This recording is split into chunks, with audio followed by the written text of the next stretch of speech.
Assalamualaikum warahmatullahi wabarakatuh. Jumpa lagi di channel Rusky Bikatra, salah satu channel yang akan selalu berbagi serta mengupas tuntas tentang ilmu seputar peternakan entok. Namun seperti biasa, sebelum kita lanjut ke videonya, terlebih dahulu saya akan mendoakan buat teman-teman yang sudah klik video ini, mudah-mudahan senantiasa diberikan kesehatan, kemurahan rezeki, serta dimudahkan dalam segala urusannya.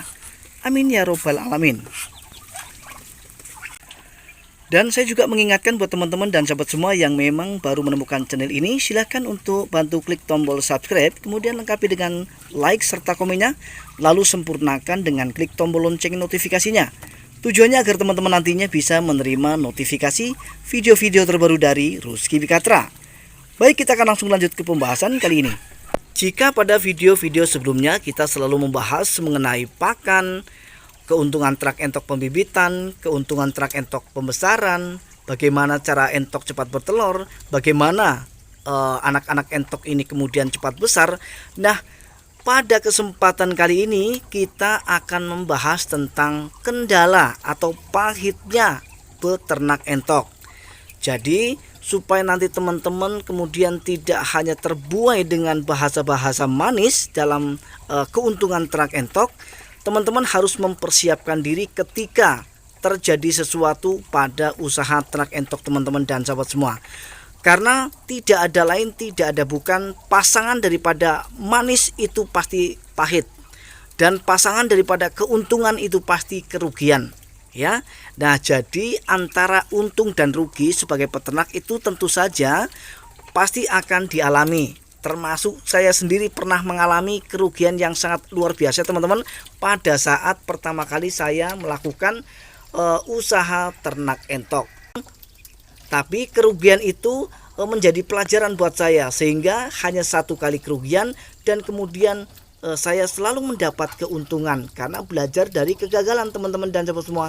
Nah, jadi saya sarankan sekali lagi, saya ingatkan buat teman-teman dan sahabat semua, terutama adalah pemula yang sudah mulai beternak entok maupun yang baru mau mengawali usaha peternakan entok, silahkan teman-teman membayangkan manis itu boleh, tetapi untuk jangan lupa kemudian kita menimbang-nimbang juga, kita harus pikirkan juga resiko-resiko pahit, resiko-resiko buruk ketika kita main di peternakan entok. Sesuai dengan pengalaman teman-teman dan sahabat semua, bahwa dalam usaha peternakan entok itu tentu saja kita akan menjumpai atau mengalami yang namanya masalah, ya, atau problem teman-teman dan sahabat semua.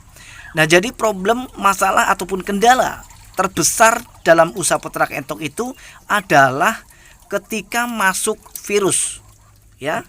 Nah, virus itu bisa mata biru, dan kemudian ada virus yang sangat mematikan yang sejenis flu burung. Saya tidak tahu itu virus apa, tetapi kalau sudah masuk ke kandang itu biasanya menular. Dan cara virus ini membunuh atau mematikan entok-entok kita itu bukan secara perlahan, tapi secara spontan teman-teman dan sahabat semua. Jadi seperti penembak Densus 88. Begitu tembak der kemudian mati. Sama dengan virus itu teman-teman, ya. Padahal paginya masih kita kasih makan teman-teman, tahu-tahu siangnya kelepak-kelepak dan dead, langsung mati. Nah, ini yang sangat merugikan dan tentu saja akan menjadi kendala buat kita, ya. Nah, ini adalah resiko ataupun kendala terbesar dalam usaha peternakan entok. Nah, kemudian mengenai kapan datangnya virus, ya. Jadi virus masuk ke kandang entok itu tanpa mengenal waktu teman-teman, dan tidak bisa kita prediksi. Ya, kalau kita bisa prediksi misalnya nih, besok hari Senin virus akan masuk, kita persiapkan, jual aja entok-entok kita, karena kita belum ada penangkal yang jitu, ya. Sesuai dengan pengalaman bahwa ketika masuk virus maka tidak ada satupun yang selamat. Ya, kalau begitu itu kita enak teman-teman, karena kita tahu kapan datangnya virus akan masuk ke kandang entok kita. Yang menjadi masalah adalah kita tidak pernah bisa memprediksi kapan masuknya virus itu, ya. Nah, tetapi saran saya teman-teman dan sahabat semua, sesuai dengan pengalaman, alhamdulillah teman-teman dan sahabat semua, beberapa bulan yang lalu sempat masuk juga virus ke kampung kita, ya. Tetapi alhamdulillah dari ratusan ekor entok yang saya pelihara tidak ada satupun yang terjangkit. Padahal punya tetangga teman-teman, punya tetangga bertumbangan dan sama sekali tidak ada tersisa, ludes satu kandang, ya. Dan itu banyak yang mengalami teman-teman dan sahabat semua dari tetangga saya ini. Tapi alhamdulillah selama saya melakukan antisipasi dengan cara memberikan jamu herbal, ya, untuk entok-entok kita, alhamdulillah entok-entok kita ini bisa kebal dari virus. Mengenai ramuannya atau bahan-bahan yang bisa kita pakai sangat mudah karena bisa kita dapatkan dari belakang rumah ketika kita menanamnya. Ada kunir atau kunyit dan kemudian serai, jahe, dan kemudian kita akan campur dengan gula Jawa teman-teman dan sahabat semua. Lakukan pemberian jamu ini secara rutin seminggu sekali. Insya Allah teman-teman dan sahabat semua, ketika kita memang rutin memberikan jamu herbal ini kepada entok-entok yang kita ternak, maka entok-entok kita insya Allah akan bisa selamat dari virus. Dan sekali lagi, virus ini tanpa pandang bulu teman-teman. Dia akan menyerang siapapun yang dia kehendaki, baik itu yang kecil maupun yang besar, baik ternak pembibitan maupun pembesaran, ya. Maka dari itu, karena virus ini tanpa pandang bulu cara membunuh mangsanya, maka kita harus antisipasi teman-teman dan sahabat semua. Caranya yaitu tadi, kita harus rajin-rajin memberikan jamu herbal kepada ternak entok kita teman-teman.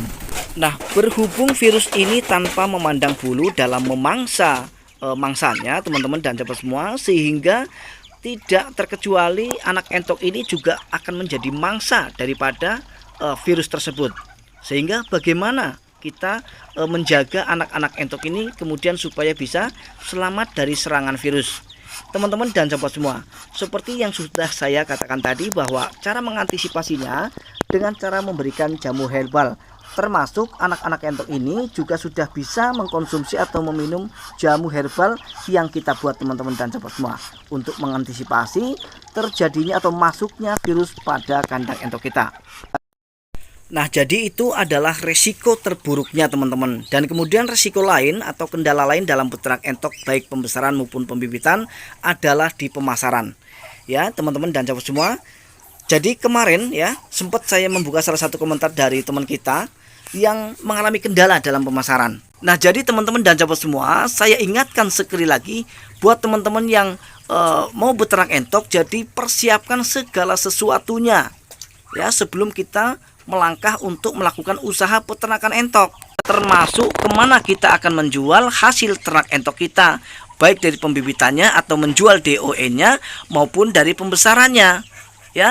Jadi ketika kita sudah bisa mempersiapkan sebelumnya, otomatis begitu kita sudah bisa menghasilkan, kita tidak akan bingung kemana kita akan menjualnya, ya teman-teman. Nah, jadi saya ibaratkan ketika kita mau perang di medan laga, ya. Jadi sebaiknya sebelum perang kita akan mempersiapkan segala sesuatunya yang diperlukan dalam keperluan perang, termasuk bedil, tembak, senapan, parang, bambu runcing dan lain sebagainya, ya. Nah, apa jadinya ketika kita sudah berangkat perang, ya, sudah terlanjur berangkat untuk perang, tetapi bekal yang kita perlukan tidak kita bawa, ya, padahal bekal itu adalah bekal yang penting. Apa itu? Senjata. Bagaimana mungkin kita akan perang tapi senjatanya lupa bawa, ya? Jadi resikonya sangat buruk. Alhasil kita akan bisa tertembak oleh musuh karena kita tidak membawa senjata sama sekali. Sama halnya dengan ketika kita beternak entok teman-teman dan sahabat semua. Jadi ketika kita beternak entok tapi kita tidak mempersiapkan lebih dahulu dari awal, baik kita tidak memikirkan resiko-resiko pahitnya, kemudian kita tidak mempersiapkan pemasarannya kemana, maka apa yang akan terjadi teman-teman dan sahabat semua? Kita hanya bisa menampung hasil DOE kita, ya, tanpa kita tahu kemana kita harus menjualnya teman-teman dan sahabat semua, ya. Nah, ini perlu dipikirkan buat teman-teman yang memang mau mengawali usaha peternakan entok, ya. Cek di lokasi teman-teman masing-masing, wilayah teman-teman itu yang laku entok jenis apa, ya. Jadi kita harus sesuaikan dengan pasaran. Kalau memang yang laku banget itu entok lokal, maka silakan teman-teman untuk ternak entok lokal. Dan kalau memang jumbo, silahkan teman-teman main di jumbo, ya. Itu saran saya, Ya, untuk apa? Untuk memudahkan kita dalam melakukan pemasaran, teman-teman. Nah, jadi resiko yang kedua adalah pemasaran, kita sudah bahas. Dan apalagi resikonya? Nah, resiko yang berikutnya adalah ketika kita menghadapi naiknya pakan daripada ternak entok kita. Kalau kita tidak bisa mengantisipasi, kalau kita tidak cerdas dan tidak cerdik ya, serta tidak kreatif dalam menciptakan pakan-pakan alternatif untuk menunjang atau untuk membantu meminimalisir biaya pakan, tentu saja kita akan mengalami jeblok. Apa itu jeblok? Jadi jeblok itu sama dengan tumpur yang sangat-sangat mendalam, ya. Jadi rugi serugi-ruginya teman-teman dan sahabat semua. Kenapa? Ya karena kalau kita tidak bisa kreatif dalam memanfaatkan pakan-pakan alternatif yang bisa digunakan untuk pakan ternak entok kita, sedangkan pakan dari pabrikan semakin melambung tinggi, alhasil mau tidak mau kita harus beli ya untuk kesinambungan daripada ternak entok kita. Tetapi ketika kita pertahankan selalu membeli pakan-pakan pabrikan yang semakin mahal, nanti tidak akan sesuai dengan harga jual entok yang kita jual, teman-teman ya. Nah, jadi resiko dalam hal pakan juga harus kita pikirkan. Antisipasinya bagaimana? Antisipasinya untuk mengatasi semua itu adalah dengan cara kita harus kreatif, teman-teman dan sahabat semua ya, untuk memanfaatkan sumber daya alam yang ada agar kita bisa meminimalisir biaya pakan. Sumber daya alam yang bisa kita manfaatkan itu banyak dari lingkungan kita, teman-teman. Termasuk yang teman-teman lihat ini, daun singkong beserta singkongnya ya. Itu bisa digunakan untuk pakan ternak entok kita. Ada debok pisang, ada jantung pisang, ada rumput odot, ada daun kates seperti ini, teman-teman ya. Nah, intinya kita paham terlebih dahulu tentang jenis-jenisnya. Nah, setelah paham, kita harus mau bertindak dan melakukannya. Jangan cuma paham tapi kita malas. Sama aja bohong, teman-teman ya. Sudah paham, sudah tahu bahwa daun kates ini bisa digunakan untuk pakan ternak entok kita, tetapi kita malas untuk mencarinya. Ya, sama saja dengan makan kolak beling kalau bahasa Medannya, teman-teman ya. Nah, jadi teman-teman dan sahabat semua, itulah beberapa resiko atau kendala dalam peternak entok ya, teman-teman. Supaya nanti untuk menjadi antisipasi buat teman-teman yang memang mau mengawali usaha peternakan entoknya, teman-teman dan sahabat semua. Nah, kemudian resiko-resiko kecil lainnya seperti ketika kita menghadapi indukan entok ini kemudian tidak lancar bertelur sehingga kita pun akan rugi. Kenapa? Ketika indukan sudah tidak produktif dalam bertelur, otomatis kan sudah tidak sesuai dengan biaya pakan yang kita keluarkan ya. Yang seharusnya bertelur kok tidak bertelur, sedangkan pakan mereka kan tiap hari kita kasih ya. Nah, jadi itu nanti juga menjadi kendala, teman-teman. Jadi hal itu pun kita harus mengantisipasinya, teman-teman dan sahabat semua. Agar apa? Agar supaya nanti tidak membanting antara biaya pengeluaran pakan dengan hasil yang kita dapatkan, teman-teman. Baik teman-teman dan sahabat semua, akhirnya saya harus menutup dulu video ini. Mudah-mudahan meskipun singkat tetapi video ini adalah video yang bermanfaat.